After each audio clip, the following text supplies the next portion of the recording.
Markets are crashing. Fear is everywhere. People are panicking, selling, over leveraging, and forgetting why they are in crypto in the first place. But this is exactly when conviction matters most.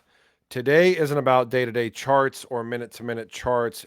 It's about stepping back, seeing the adoption happening right in front of us, and remembering, as we like to forget so often when days like today happen, that we are early and we are right about where this technology goes.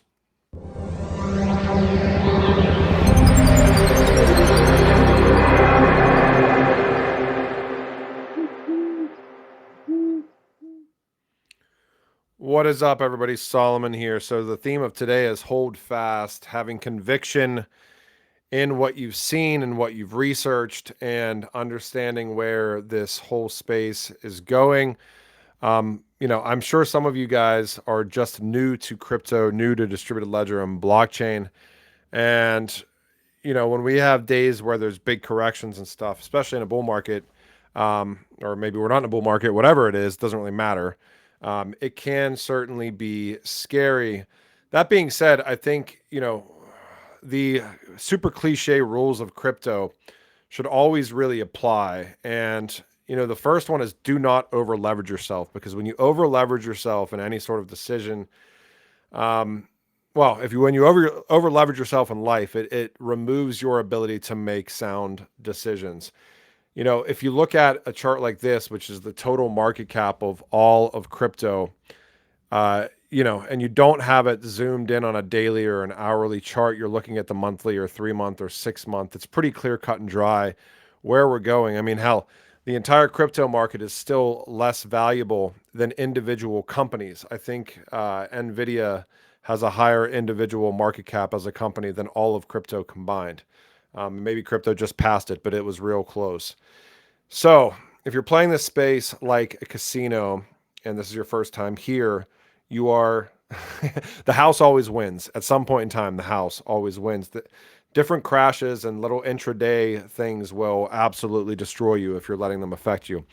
But if you're treating digital assets like what they are, the future rails of finance, and if you believe that the technology is going to integrate in our everyday lives, every part of our everyday lives, and kind of be the plumbing and just operating under the hood without us even knowing it in the future, which is what I believe, it becomes much easier to stop caring about days like today. You understand that day-to-day swings are just noise.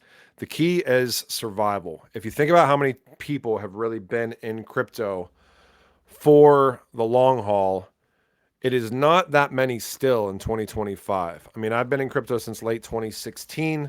Didn't really go down the rabbit hole super deep into crypto, let's say, until probably 2019 and onward. My first YouTube video wasn't even until 2020. What you end up seeing a lot of the time with kind of retail participants is people come in when they shouldn't come into crypto. How many times in your daily lives do you have people when Bitcoin is already up, from 14K to 110K, people are asking you about buying Bitcoin at $110,000 in like the middle of a bull market? I always tell that person, you probably shouldn't be buying Bitcoin right now. You should probably be waiting until everybody says Bitcoin is going to die, which is probably about a year and a half after all, a year and a half after all time high. And I don't know if we're at all time high yet or not. But anyways, a lot of people make bad decisions during bull markets, just like a lot of people make bad decisions during bear markets.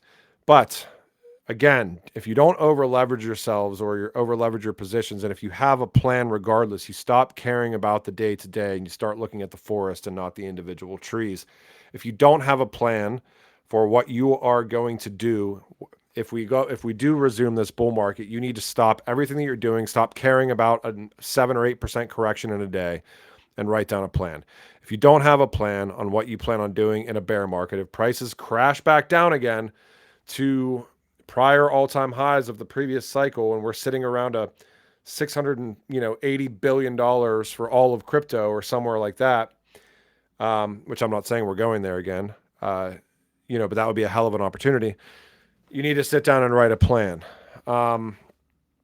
Protect your capital, hold what you believe in, because what we are building here, what the crypto space is representing, and we've seen so many announcements over the past year and a half, it is fundamentally changing the way that the world works, the way that the financial system works, the way that payments work and settlements work, and the way that social interactions work. Everything, I believe, is going to be integrated with blockchain and distributed ledger, because I believe we use terms like blockchain and DLT, but it's just the next evolution of the internet. The internet was for information. All that blockchain and crypto and DLT do to the internet is they add value and money on top of it. So we've seen, things like XRP and Ripple. We've seen the SEC making these general ETF statements. I know just one just got through over the past 24 hours here as well. We see things like XRP getting DeFi. We see Hedera and HBAR with enterprise grade tokenization and all of this artificial intelligence stuff, Cardano, Avalanche, Chainlink. There's so many different things we could, go down the rabbit hole. A good example here is this. So like stumbling across, for those of you guys that watch this channel, we've done a lot of deep dives recently into DTCC. We found a lot of patents with DTCC. If you're not aware what DTCC is, you can look. Depository Trust Clearing Corporation. Obviously, they deal in like global derivatives.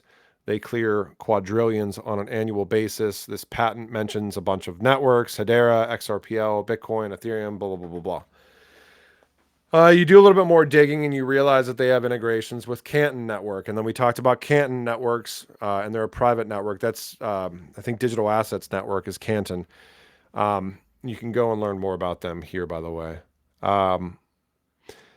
We did more digging into Canton, how they're tied into DTCC. A couple of weeks ago, we saw that the NASDAQ wanted to, or filed with the SEC to tokenize the stock market. And we saw that Canton was the blockchain rails for NASDAQ as well. We moved further and we talked about Broadridge a couple of weeks ago as well, and how Broadridge was settling trillions of dollars on a monthly basis, and found this, that Canton is integrated with Broadridge as well. A daily repo par value, $345 billion. They're clearing about $332 billion on a daily basis through Canton Network. You can see it literally right here. DLR runs on Canton technology. Broadridge is distributed ledger repo. Now we see, that risk mitigation framework that we found. We tie it together with what's going on with the World Bank and Euroclear and Clearstream and DTCC again. And this is this Global Blockchain Business Council's proposed risk mitigation framework for non-financial risks on public blockchain infrastructure. So they're literally trying to get all the risks nailed out and safeguarded through this framework. And the phase one contributors into this are Avalanche, Cardano, Clearstream, DTCC, Euroclear, GBBC, Hedera, Oliver Wyman, Ripple. And it's observed by the World Bank. Well, guess who's in phase two? As we said, Canton, Foundation, and Chainlink. And not surprising that we continue down the rabbit hole yesterday. Chainlink says, we're excited to announce that Canton Network has joined Chainlink Scale and entered a strategic partnership with Chainlink to accelerate institutional blockchain adoption. Through this partnership, Canton is integrating Chainlink data streams, smart data, and CCIP. Chainlink will join Canton Network as a super validator, becoming a key participant in the global synchronizer, the interoperability layer of Canton Network. Canton, blah, blah, blah, blah, blah. Supports over $6 trillion in on-chain real-world assets, processing $280 billion in repos daily, backed by a network of, you get the picture. Chainlink also, obviously, on the governing, or the Hedera Council. But it's just interesting, we see these days and price action and all this stuff. And guys, I've been like trying to dig into this stuff for like years. And obviously I miss a lot of stuff too. But whenever you start going down the rabbit hole of like, and you start seeing the same names in the same trials, DTCC and this patent, and DTCC acquiring SEC currency, SECCURRENCY, I think is how they spelled it, that had a lot of ties to Hedera and Ripple and XRPL and some of this stuff. And then DTCC makes an acquisition. And then you see the risk mitigation framework stuff, and you see the same names and the same players. I mean, just yesterday was the Canton and Chainlink thing. It's like, you can't make this stuff up. So this isn't, I get it. Like, Even if you look at a site like RWA.xyz and this daily repo turnover, 332 billion.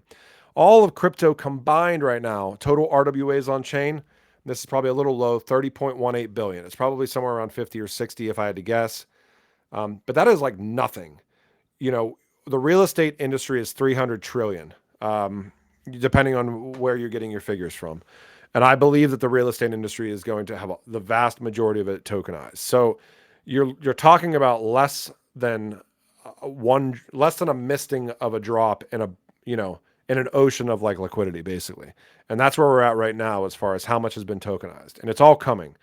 Even stablecoin value, 287 billion right now. You have literally the United States Treasury having a report that's saying by 2028 we could be at 2.8 trillion. That's a 10x, just from these numbers right here. So like, yeah, I get it. Crypto's crashing. I saw a post today like, is this the most difficult altcoin cycle that you people have been through? And it was a poll. It's a legit question, and you see a lot of people like 60% saying yes. But honestly, like I don't even look at the price of XRP on a even like a monthly basis at this point in time. Well, I'm on like Twitter and stuff all the time anyways, so I see it, just by sentiment, you can kind of tell what's happening. But, I almost, and I know this is probably not necessarily maybe the best way to go about it, but I look at certain things like XRP and HBAR and Quant, Chainlink, Avalanche, all these networks that seem to have XDC, Algo, all these ecosystems that seem to have ties. And I will put it with a grain of salt. Genfinity has media relationships with some of these ecosystems, but so it's not financial advice, but I've been in these ecosystems before even Genfinity. So like a lot of these ecosystems. So, if you don't have conviction in what you're holding, at least in my opinion, for the long term, like I get it. There's people that are going to make money by trading. I still almost feel like, for me personally, it is more risky for me not to hold things like XRP, HBAR, Link, AVAX, all the stuff I talked about, than it is for me to care about 8 or 10% or even 50 or 70% gains. Like, I don't care about that stuff. I truthfully believe that the world is going to be changed by crypto and digital assets. I truthfully believe that, I can't guarantee, but I truthfully believe that some of the assets, hopefully, that I hold will play a role in that transition, fundamentally change the way that we live in the world. So when you talk about DTCC patents and pilots with blockchain rails, when you talk about Euroclear and Clearstream, part of this risk mitigation framework, and the World Bank observing what they're doing, and Chainlink and Hedera and Ripple and XRPO and all this stuff, you just have to step back and, I've said this before, but we've seen more adoption in the past 18 months than all of crypto's history combined. And almost on a daily basis now, we see news that gets released that would have driven an entire 6 months of a market cycle. But that's happening sometimes multiple times a day now. And I get it. It's frustrating. But still, you have to have fortitude. You have to have, you kind of just have to step back. It starts with not over leveraging yourself and having a plan. Because anytime you over leverage yourself, you're going to worry about what you're doing anyway. It's like, for me personally, still, if all my crypto were to go to zero, it would freaking suck. But I wouldn't like lose my house. Like I wouldn't like not be able to pay for food. Like crypto is still, even though it's such an opportunity, I still look at it as a luxury. There's people out there in the world that are starving and all sorts of other stuff. So crypto to me is not that important at this point in time. I do believe that it's going to change the world, but it shouldn't affect your mental state on a daily basis. And if it is, you're doing something wrong, and you have to sit back and reassess what it is you're doing, and figure out how to do it better, and how to have a plan, and how to remove yourself emotionally from these markets. So you've literally got trillions in tokenization pilots. You've got the ecosystems we've talked about. I don't believe, maybe we still have market cycle bubbles and all this stuff, but at the end of the day, if prices crash, for me personally, I look at it as an opportunity. If prices go up, I look at it as an opportunity to maybe deleverage a little bit. If prices go down, I look at it as an opportunity to maybe get into some stuff that I missed, or whatever the reason may be. Every crash shakes out tourists, though. I mean, you can look, again, total crypto market cap.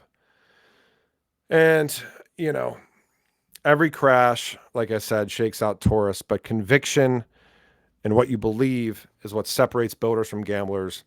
Conviction is knowing why you hold what you hold. Conviction is understanding that the pipes of the financial system are quietly moving on to digital rails. There's already these parallel systems set up in a lot of jurisdictions, regardless. We saw Bank of International Settlements talking about this years ago. And you're already here before 95% of the world realizes it. So yes, the markets are down. Yes, the noise is loud and continues to be loud. But these ecosystems continue to keep building regardless of price action. Hedera keeps onboarding enterprises. Chainlink keeps securing. Wow, Chainlink has been actually very impressive to watch over the past handful of months. NASDAQ, Broadridge, these aren't. These global enterprises and institutions at this point in time are not watching from the sidelines. We know that they're talking about operationalizing the tech. It's not just about proof of concepts anymore. They're moving their systems onto blockchain and distributed ledger. We know Swift is using blockchain and distributed ledger. I saw, the cliche posts. They're talking about a faster payment system. Everybody's like, oh, they're using Ripple and XRPL. Swift hates Ripple. From everything you could see publicly, it seems like Swift has already kind of chosen Chainlink. Now, that doesn't mean that as these markets open up, that maybe XRP or maybe Ripple USD or maybe Ripple payments or whatever, might be the fastest or the most efficient rail. But Swift is not going to raise their hand and volunteer to use XRP or Ripple payments or any of that stuff at this point in time. Maybe they do anyways because of efficiency, but I still see like the posts that they're like, the curious meme posts or whatever. They're like, they must be using XRP. And it's like, come on, guys, there's enough cool shit that's like real in the world right now that we don't have to necessarily be diving into. I don't mind, like, there's some conspiracy that you got to say is like interesting, but some is just so stupid because it's like publicly not true. But anyways, don't over leverage, protect your capital, hold fast, as this video says. Remember why you're here, because when the storm passes eventually, and it will, the people who stayed the course and understood what they were looking at and zoomed out a little bit, who had conviction, just like we've seen with some of these assets in the past. I mean, how difficult do you think it was for people to hold XRP from 14 cents or 11 cents in 2020 after that crash? I picked up a tiny bit of XRP at 14 cents, and trust me, I wish I bought more XRP. It only becomes easy to hold when you stop caring about hour charts and day charts, and when you just start thinking about what you've seen and the research that you've done and how, yes, you're not over leveraged, but this is a portion that maybe you carve out for yourself and your family for the future, or whatever it may be. But the people who stay the course, who have conviction, will be the ones standing at the foundations and having kind of a seat at the table in this kind of new financial system. And because you better believe these enterprises and institutions are going to start at some point in time selling it to the masses like it's the best thing since sliced bread, after they've already gotten their fill and they are very much so allocated and are positioned in the way that they want to be positioned. That's my 2 cents on the matter. So I will. I hope you guys have a great rest of your day, and I will talk to you when I talk to you. So yeah.